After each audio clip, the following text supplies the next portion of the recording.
Başörtüsü yasağı bu ülkede en büyük zulümlerden biridir. Biz STK'lar olarak bu zulmü ifşa edecek, zulüm kimden gelirse gelsin zulüm karşısında sesimizi yükseltmeye devam edeceğiz.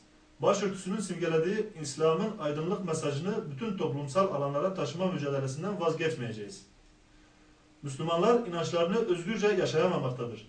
Hükümet iktidara geldiğinde seçim vaadi olarak bu örtü sorununu ancak biz çözeriz demesine rağmen çözüm noktasında hiçbir ciddi adım atılmamıştır. Ve en son çıkardığı yönetmelikle sorunu daha da içinden çıkılmaz bir hale getirmiştir. Herkesin hakkı verilirken neden inançlı insanların önü kapatılıyor? Herkes okullarda, kamu kuruluşlarında kendi kimliğini dış görünüşüyle yansıtırken inançlı bacılarımız kendi İslami kimliklerini niye yansıtmasınlar? Bu uygulama kime hizmettir soruyoruz. Bunun hesabını hem Allah'a hem de halka vereceksiniz. Başörtüsüne her alanda özgürlük getirilmesini, karma eğitiminin sona erdirilmesi, kız ve erkeklerin ayrı okullarda okutulmasının sağlanmasını istiyoruz. Ayrıca okullarda mescit ihtiyacının giderilmesi ve insanların ibadetlerini daha rahat bir şekilde yerine getirilebilmeleri için okullarda mescit açılmasını talep ediyoruz.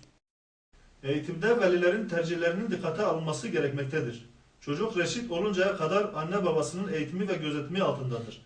Din ve dil eğitiminde ebeveynler tercihi ve talebi dikkate alınmalıdır. Türkiye'de Müslümanlar sindirildiği için ve haklarını bilmedikleri için haklarını istemekten çekiniyorlar. Müslüman bir ülke olmasına rağmen Türkiye'de hala başörtüsüyle okumak isteyenlerin eğitim hakkı engellenmeye çalışılmaktadır. Başbakan dindar bir nesli başörtüsüz mü yetiştirecek?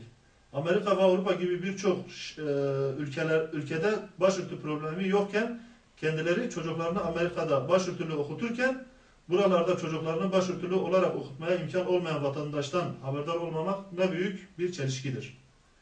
Bu ülkede farklı etnik unsurları bir arada tutacak tek unsur İslam olduğu unutulmamalıdır. Bu nedenle devletin halkın dini olan İslam ile barışması sağlanmalıdır. Bizler hakkımız olan inancımızdan ve tesettürümüzden asla vazgeçmeyeceğiz. Başörtüsü her alanda serbest oluncaya kadar mücadelemiz sürecektir.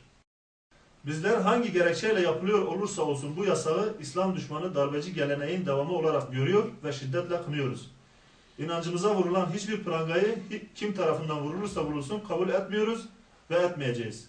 Başörtüsü hayatın her alanında şartsız ve sınırsız serbest oluncaya kadar mücadelemiz sürecektir.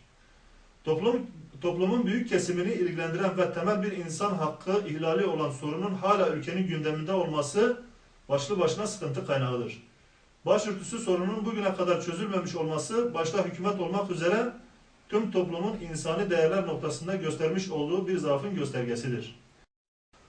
Hükümetin asla unutmaması gereken bir hakikat var ki Allah'a, peygambere ve Allahu Teala'nın koyduğu kanunlara karşı savaş açanların akıbetinin ne olduğu ve onların bu tutumuyla sonlarının aynı akıbete doğru gittiğini görmelerini istiyoruz.